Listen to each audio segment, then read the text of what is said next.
Hello students, welcome to our current affairs session. In today's lecture, we will discuss some important current affairs of 21st of May 2024. तो आज हम 21 मई 2024 के कुछ important current affairs discuss करेंगे जो exam point of view से काफी important current affairs हो सकते हैं. So स्टार्ट करते हैं आज का session. Some important current affairs of 21st May 2024. आज की अगर मैं क्लास की बात करूं तो सबसे पहले हम डिस्कस करेंगे कुछ अंतर्राष्ट्रीय समाचार. इंटरनेशनल न्यूज में हम इंटरनेशनल लेवल पर बन रही कुछ इंपॉर्टेंट न्यूज देखेंगे जिसमें हम इंटरनेशनल लेवल पर कोई अपॉइंटमेंट से न्यूज बन रही है वो डिस्कवर करेंगे, वो डिस्कस करेंगे. अगर कोई प्रेसिडेंट या प्राइम मिनिस्टर का अपॉइंटमेंट है, कोई ऑर्गेनाइजेशन है, उसकी मीटिंग से रिलेटेड कोई इंफॉर्मेशन है तो वो हम अंतर्राष्ट्रीय समाचार में कवर करेंगे. सेकंड क्राइटेरिया कैटेगरी होगी हमारी राष्ट्रीय समाचार. नेशनल न्यूज में हम सेंट्रल गवर्नमेंट के इनिशिएटिव्स एंड स्कीम्स डिस्कस करेंगे. कोई सेंट्रल बॉडी है, चाहे वो ऑटोनॉमस बॉडी है, चाहे वो सेंट्रल गवर्नमेंट के अंडर काम करती है या स्टैट्यूटरी और कॉन्स्टिट्यूशनल बॉडी है, तो उससे रिलेटेड कोई अपॉइंटमेंट या न्यूज आती है तो वो कवर करेंगे. थर्ड, बैंक और फाइनेंस से रिलेटेड हम कुछ इंपॉर्टेंट न्यूज देखेंगे, बैंक और वित्त समाचार. फोर्थ, हम डिस्कस करेंगे साइंस और टेक्नोलॉजी से रिलेटेड कुछ इंपॉर्टेंट न्यूज. फिफ्थ, हम कुछ खेल समाचार देखेंगे, कुछ इंपॉर्टेंट स्पोर्ट्स इवेंट्स देखेंगे. सिक्स्थ, हम कुछ महत्वपूर्ण दिनों की खबरें देखेंगे, इंपॉर्टेंट डेज से रिलेटेड अगर कोई न्यूज बनती है. सेवंथ, हम डिस्कस करेंगे कुछ इंपॉर्टेंट ऑब्चुरी न्यूज, कुछ शोक समाचार, पुरस्कार और मान्यताओं से रिलेटेड समाचार. और रिसेंटली अपॉइंटमेंट एंड रेजिग्नेशन से अगर कोई यानी नियुक्ति और इस्तीफे से रिलेटेड अगर कोई न्यूज बनती है तो वो भी हम किसमें कवर करेंगे, इसी सेशन में कवर करेंगे. और लास्ट में हम देखेंगे सारांश और समरी ऑफ टुडेज लेक्चर कि आज के लेक्चर में हमने क्या क्या इंपॉर्टेंट कवर किया है. क्लियर? तो ये आज के हमारे टॉपिक्स होंगे. हमने 9 कैटेगरीज में डिवाइड किया है इन आज की करंट अफेयर्स न्यूज को और इसी के अकॉर्डिंग हम आगे डिस्कस करेंगे. So let's start the session. The image used in our slide deck are for educational purpose only. We respect the intellectual property right of the original creator and owner of these images. If you are the owner of any of the image used in this deck and have any concern or issue, please contact us at sathi@iitk.ac.in and we shall remove the images. हमारे slide deck में उपयोग की गई छवियां केवल शैक्षणिक उद्देश्य के लिए हैं. हम इन छवियों के मूल रचनाकारों और मालिकों के बौद्धिक संपदा अधिकारों का सम्मान करते हैं. यदि आप इस डेक में उपयोग की गई किसी भी छवि के मालिक हैं और आपको कोई चिंता या समस्या है तो कृपया sathi@iitk.ac.in पर हमसे संपर्क करें, हम छवियों को हटा देंगे. क्लियर? स्टार्ट करते हैं पहली इंटरनेशनल न्यूज के साथ. तो ईरान में अभी एक्टिंग प्रेसिडेंट अपॉइंट किए गए हैं और किसको अपॉइंट किया गया है? मोहम्मद मोखबर को. तो मोहम्मद मोखबर जिनका जन्म 1955 26 जून को देजफुल ईरान में हुआ था, जो एक ईरानी राजनीतिक में एक प्रमुख व्यक्ति भी हैं. वह अंतर्राष्ट्रीय कानून और प्रबंधन में डॉक्टरेट की डिग्री और प्रबंधन में मास्टर्स की डिग्री रखते हैं और अभी उन्हें क्या वहां के कार्यवाहक राष्ट्रपति के रूप में अपॉइंट किया गया है. तो मोहम्मद मोखबर जो ईरान के अभी एक्टिंग प्रेसिडेंट यानी कार्यवाहक राष्ट्रपति अपॉइंट किए गए हैं. तो मोखबर ने विभिन्न सरकारी पदों में अपनी महत्वपूर्ण भूमिका निभाई है. उनकी यात्रा शैक्षणिक उत्कृष्टता और राजनीतिक कुशाग्रता का भी मिश्रण दर्शाती है. क्लियर? नेक्स्ट, ईरान के अभी राष्ट्रपति की मृत्यु हुई है, हम सबको पता है. बेसिकली हेलीकॉप्टर दुर्घटना में ईरान के राष्ट्रपति थे इब्राहिम रईसी और विदेशी मंत्री थे हुसैन अमीर, जिनका भी हेलीकॉप्टर दुर्घटना में क्या हो गया है, देहांत हो गया है. तो उसी के बाद ही क्या किया गया है, वहां पर चीफ या एक्टिंग प्रेसिडेंट मोहम्मद मोखबर को अपॉइंट किया गया है. तो ईरान राष्ट्रपति इब्राहिम रईसी और विदेश मंत्री हुसैन अमीर की हेलीकॉप्टर दुर्घटना में मृत्यु पर शोक व्यक्त करा किया गया है. घटना पश्चिमी एशिया में बढ़ते तनाव के बीच उत्तर पश्चिमी ईरान में हुई. इजराइल और गाजा के बीच चल रहे संघर्ष में दुर्घटना और जोड़ती है. ईरान, इजराइल और अमेरिका से जुड़ी व्यापक भू राजनीतिक टकराव भी प्रभावित होते हैं. नेक्स्ट, इंटरनेशनल न्यूज से है ताइवान के न्यू प्रेसिडेंट अपॉइंट किए गए हैं. तो लाई चिंग ते अभी ताइवान के नए राष्ट्रपति के रूप में अपॉइंट किए गए हैं. चीन से सैन्य धमकी रोकने का उन्होंने आग्रह किया है. तो लाई चिंग ते ने इस साल की शुरुआत में चुनाव जीतने के बाद ताइवान के नए राष्ट्रपति के रूप में शपथ ली है. वह बेसिकली त्साई इंग वेन का स्थान लेंगे, जिन्होंने कोविड-19 महामारी के बावजूद ताइवान के को आर्थिक और सामाजिक प्रगति के माध्यम से नेतृत्व किया। लई ताइवान की वास्तविक स्वतंत्रता की नीति को बनाए रखने का लक्ष्य रखते हैं। वे ताइवान की रक्षा क्षमताओं को चीन के खिलाफ मजबूत करने की भी योजना बना रहे हैं। क्लियर।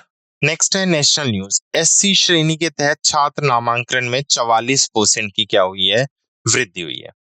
तो national commission for backward class ने 2014-15 से 21-22 तक अनुसूचित जाति के छात्रों के नामांकन में 44% की वृद्धि की रिपोर्ट जारी की है। नामांकन 4.61 मिलियन से बढ़कर कितना हो गया है, 6.62 मिलियन हो गया, जिसमें एससी महिला छात्र नामांकन में 51% की वृद्धि हुई है।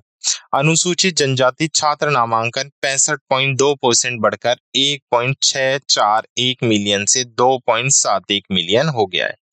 अल्पसंख्यक महिला छात्र नामांकन में भी 42.3% की वृद्धि देखी गई, जो 1.07 मिलियन से बढ़कर 1.52 मिलियन हो गया है। क्लियर। तो एससी श्रेणी के तहत छात्र नामांकन में कितनी वृद्धि हुई है, 44% की। और डेटा भी किसने जारी किया है, national commission for backward class, अन्य पिछड़ा वर्ग आयोग। और डेटा कब की बात कर रहा है, 14-15 से 21-22 की डेटा की ये बात करता है। क्लियर। नेक्स्ट बैंक और फाइनेंस से न्यूज है। यस बैंक ने यस ग्रैंड श्योर लॉन्च किया है। तो नाम से समझ आ जाएगा आपको, यस ग्रैंड श्योर अभी किसके थ्रू लॉन्च किया गया है, जो एक प्रीमियम बैंकिंग सर्विस है। तो ये भी पूछ सकता है यस ग्रैंड श्योर क्या है, एक प्रीमियम बैंकिंग सर्विस है। तो विशिष्ट ग्राहकों के लिए बैंकिंग को ऊंचा उठाने के लिए यस ग्रैंड श्योर को यस बैंक के थ्रू लॉन्च किया गया है। तो यस बैंक ने यस ग्रैंड श्योर एक प्रीमियम बैंकिंग सेवा शुरू की है। सेवा को समृद्ध और विशिष्ट ग्राहकों की आवश्यकता को पूरा करने के लिए डिजाइन किया गया है। यस ग्रैंड अनुकूल वित्तीय और जीवन शैली समाधान प्रदान करता है। इस रणनीतिक कदम का उद्देश्य ग्राहक अनुभव और संतुष्टि को बढ़ाना है। नेक्स्ट है, महाराष्ट्र बैंक ने वित्त वर्ष 2024 में सार्वजनिक क्षेत्र के बैंकों में व्यापार वृद्धि में बढ़त बनाई है। तो बैंक ऑफ महाराष्ट्र वित्त वर्ष 2024 में सार्वजनिक क्षेत्र के बैंकों में अग्रणी बनकर उभरा है। बैंक ने कुल व्यवसाय में 15.94% की वृद्धि दिखाई, जिससे भारतीय स्टेट बैंक को क्या कर दिया, अभी पीछे छोड़ दिया है। निम्न लागत कासा जमा पर ध्यान केंद्रित करने से 52.73% की उल्लेखनीय वृद्धि हुई है। पुणे स्थित ऋणदाताओं ने उद्योग व्यापी चुनौतियों के बावजूद स्वास्थ्य निधि लागत बेसिकली बनाए रखी है। Clear. Next science and technology से है। गोपी ठोटाकुरा पहले भारतीय अंतरिक्ष पर्यटन के रूप में इतिहास रच रहे हैं। तो अभी हमने देखा था ब्लू ओरिजिन प्रोग्राम, जिसको NS-25 मिशन में शामिल किया गया था। तो भारतीय प्रवासी हैं गोपी ठोटाकुरा, जो पहले भारतीय अंतरिक्ष पर्यटन बन गए हैं। मतलब अंतरिक्ष में जाने वाला पहला पर्यटक या पहला टूरिस्ट कौन बन गया है, गोपी ठोटाकुरा। तो किस मिशन के तहत गए थे, ब्लू ओरिजिन कार्यक्रम के तहत, जो जेफ बेजोस का था, और जो किसका पार्ट रहा है, NS-25 का पार्ट रहा है। ठोटाकुरा और 5 अन्य चालक दल के सदस्य न्यू शेपर्ड अंतरिक्ष यान पर सवार हुए। लॉन्च वेस्ट टेक्सास से एक निजी खेत से हुआ था। क्लियर। Sports news. तो भारतीय पहला एथलीट्स हैं दीप्ति जीवन जी, जिन्होंने भी स्वर्ण पदक जीता है और न्यू विश्व रिकॉर्ड बनाया है। तो भारतीय पहला एथलीट दीप्ति जीवन जी ने विश्व पैरा एथलेटिक चैंपियनशिप 2024 में महिला की T20 400 मीटर स्पर्धा में क्या जीत लिया है, स्वर्ण पदक जीता है। उसके प्रदर्शन ने 55.07 सेकंड का नया विश्व रिकॉर्ड बेसिकली समय स्थापित किया। यह जीत प्रतिष्ठित आयोजन में भारत का पहला स्वर्ण पदक भी थी। जीवन जी की उपलब्धि भारतीय पहला एथलीट्स में एक महत्वपूर्ण मील का पत्थर भी शामिल होती हैं। नेक्स्ट है स्पोर्ट्स न्यूज। सात्विक साईराज, रंकी रेड्डी और चिराग शेट्टी ने थाईलैंड ओपन 2024 में जीत हासिल की है। तो भारतीय युगल है, भारतीय जोड़ी है ये, सात्विक साईराज और चिराग शेट्टी, जिन्होंने अभी थाईलैंड ओपन 2024 में क्या जीत लिया है, पुरुष युगल खिताब, या फिर मैं बोलूं मेंस डबल टाइटल जीत लिया है। उन्होंने चाइना की जोड़ी है चेन बोंगयांग और लियोन यू, जिनको अभी हराया है। अंतिम मैच 46 मिनट तक चला। यह जीत उनकी अंतरराष्ट्रीय उपलब्धि की बढ़ती सूची में भी जुड़ जाती है। क्लियर। तो याद रखना है आपको, सात्विक साईराज, रैंकी रेड्डी और चिराग शेट्टी ने अभी थाईलैंड ओपन 2024 टूर्नामेंट जीत लिया है। नेक्स्ट स्पोर्ट्स न्यूज है, अलेक्जेंडर जेवरेव और ईगा स्विएटेक ने इटालियन ओपन 2024 में स्वच्छ या सर्वोच्च स्थान प्राप्त किया है। तो जर्मन टेनिस स्टार हैं अलेक्जेंडर जेवेरन, जिन्होंने दूसरी बार इटालियन ओपन सिंगल्स का खिताब जीत लिया है। उसने चिली के निकोलस जेरी को सीधे सीटों से हराया। यह जीत ज्वेरेव का कुल 8वां मास्टर खिताब है। तो इटालियन ओपन का दूसरा खिताब है, और वैसे अगर मास्टर्स खिताब की बात करें तो ये 8वां है। वहीं फीमेल्स कैटेगरी में अगर मैं बात करूं तो ईगा स्विएटेक ने इस खिताब को जीत लिया है। डन। तो याद रखना है इटालियन ओपन से मेन और व्यूमेन दोनों में कि मेल सिंगल में किसने जीता और व्यूमेन सिंगल में किसने इस टाइटल को जीता है। नेक्स्ट स्पोर्ट्स न्यूज से है, भारत के बेसिकली भाला फेंक हैं या जेवलिन थ्रोअर हैं नीरज चोपड़ा, जिन्होंने फेडरेशन कप 2024 एथलीट्स मीट में अपनी चमक बिखेरी है। तो नीरज चोपड़ा ने फेडरेशन कप 2024 में पुरुषों की भाला फेंक प्रतिस्पर्धा में गोल्ड मेडल यानी स्वर्ण पदक जीत लिया है। उन्होंने भुवनेश्वर उड़ीसा में 82.27 मीटर का थ्रो हासिल किया। यह चोपड़ा की ऐतिहासिक ओलंपिक जीत के बाद भारत में पहली स्पर्धात्मक प्रस्तुति थी। 26 वर्षीय भाला फेंक प्रतियोगिता में अपना दबदबा बनाए हुए हैं। तो याद रखना है नीरज चोपड़ा ने क्या किया है, फेडरेशन कप 2024 एथलीट्स मीट्स में अपनी चमक बिखेरी और वहां पर गोल्ड मेडल जीत लिया है। नेक्स्ट है इंपॉर्टेंट डे, तो अंतरराष्ट्रीय चाय दिवस 2024। तो 21 मई 2024 को हमने क्या सेलिब्रेट किया है, अंतरराष्ट्रीय चाय दिवस सेलिब्रेट किया है। चाय के सांस्कृतिक विरासत, आर्थिक महत्व और पर्यावरणीय प्रभाव का सम्मान करने वाला ये दिन है। चाय प्रेमी और समर्थन विश्व भर में इस अवसर को मनाने के लिए एकत्रित होते हैं। ठीक है, चाय के इतिहास, विषय और उद्देश्यों में यह उत्सव गहराई से उतरता है। तो याद रखना है अंतरराष्ट्रीय चाय दिवस 2024 जो अभी हमने कब बनाया है, 21 मई को सेलिब्रेट किया है। Done. Next is important day से ही न्यूज है, 2024 के लिए संवाद और विकास हेतु सांस्कृतिक विविधता का दिवस। क्लियर। तो world day for cultural diversity for dialogue and development. तो संवाद और विकास के लिए सांस्कृतिक विविधता का विश्व दिवस 21 मई को बनाया गया।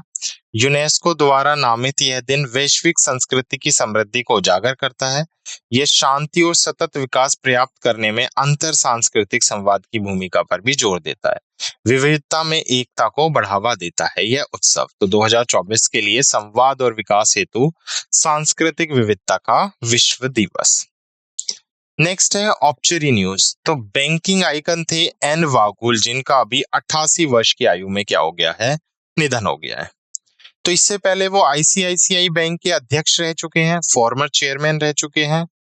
तो एन वागुल भारतीय बैंकिंग उद्योग की जो एक महान हस्ती थी, अभी उनका 88 वर्ष की आयु में निधन हो गया। वे आईसीआईसीआई बैंक के पूर्व अध्यक्ष थे। वागुल ने अपनी दूरदर्शी नेतृत्व से वित्तीय क्षेत्र पर अमिट छाप छोड़ी है। बैंकिंग उद्योग उनके निधन पर शोक व्यक्त करता है और उनके योगदान का सम्मान करता है। क्लियर। ओके, तो यहां तक याद रखना है आपको, you can ignore this. Clear. Okay, तो सीधा सा क्वेश्चन बनता है यहां से, बैंकिंग आइकन एन वागुल का 88 वर्ष की आयु में निधन हो गया। नेक्स्ट है अवार्ड एंड रिकॉग्निशन से है, श्री श्री रविशंकर को श्रीलंका में भारतीय मूल के तमिल के 200 वर्षीय की स्मृति में पहला डांक प्राप्त हुआ है। तो भारतीय आध्यात्मिक गुरु हैं श्री श्री रविशंकर, जिन्हें श्रीलंका में भारतीय मूल के तमिल के 200 वर्षों की स्मृति में पहला डाक टिकट प्राप्त हुआ है। डाक टिकट को श्रीलंका के पूर्व प्रांत के गवर्नर सेंथिल थोडामन द्वारा प्रस्तुत किया गया था। कार्यक्रम का उद्देश्य आईओटी समुदाय को पहचानना, इंडियन ओरिजिन जो तमिल्स हैं उनको पहचानना और सम्मानित करना है। थोडामन ने भारतीय और श्रीलंकन सरकार के समर्थन के लिए आभार भी व्यक्त किया है। Clear. Next is appointment and resignation से है, संजीव पुरी 2024-25 के लिए सीआईआई अध्यक्ष के रूप में चुने गए हैं। तो संजीव पुरी जो चेयरमैन है, मैनेजिंग डायरेक्टर है ऑफ आईटीसी के, अभी उन्हें कॉन्फेडरेशन ऑफ इंडियन इंडस्ट्री के प्रेसिडेंट के रूप में 24-25 के लिए क्या किया गया है, चुना गया है। पुरी ने टीवीएस सप्लाई चेन सॉल्यूशन के चेयरमैन आर दिनेश का स्थान लिया। राजीव मेनन ने अध्यक्ष नामित का पद संभाला है और आर मुकुंद उसी कार्यकाल के लिए उपाध्यक्ष की भूमिका निभाएंगे।